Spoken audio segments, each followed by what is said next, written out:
This part work has been supplied to me free of charge from DeAgostini.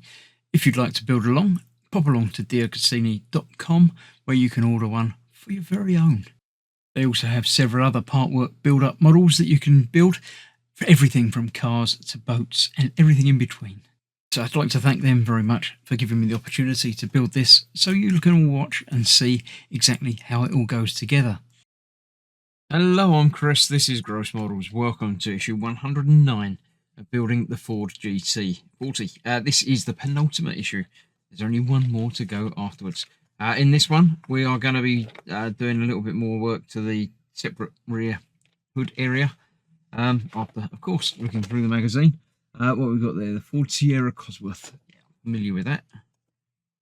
It's not in its racing capacities, but I've seen them on the roads. There we go. Feel free to read all about them if you like.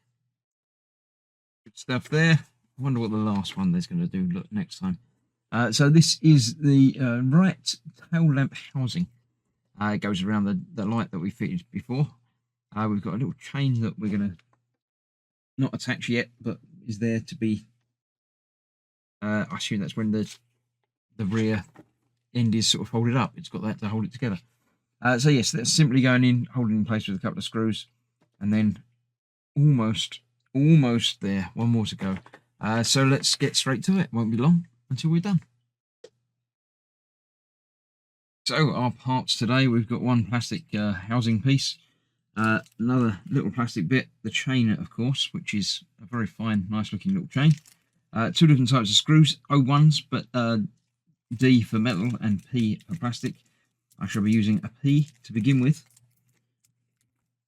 I can get one of those out. There we go. That will be to hold this little plastic bit on here, which is where the chain will attach. There's a little pin that holds it in place, and then a screw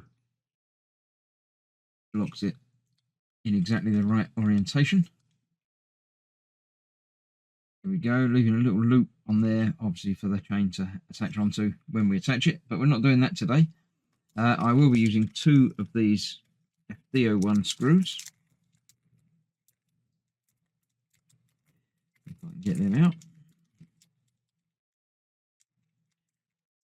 Come on, out you come.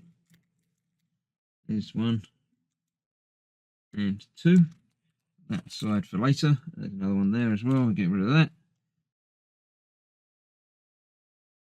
So these screws will hold this onto here. It's going on this side, and it goes on basically like that. That's covering the gap there. We've got the wire to come out through the little notch down there, like that.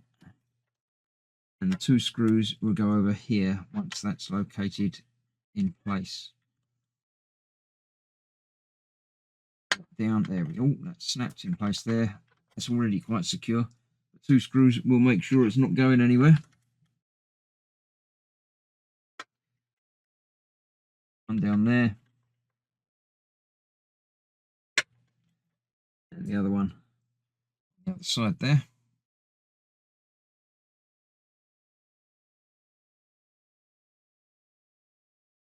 Out there. No sign of what we're doing with this wire yet, but obviously we've got to put the other side in next time. So I'm sure then it will be routed through. There is a hole in that bit there, so I'm sure that'll probably go across there and go through there. And then be connected up when we connect it up, which will be next time. But for now, that's another issue done. And we've got that sort of surround there, which is where the wheel's going to end up going. And that folds down over the place. I'm liking it. It's looking good. I'm very happy with how that's coming along. So, as I say, one more issue to go. And with that issue will come the looking at the final model as well. So join me for that in a couple of days. Thanks for watching. Stay safe. See you soon. Bye-bye for now.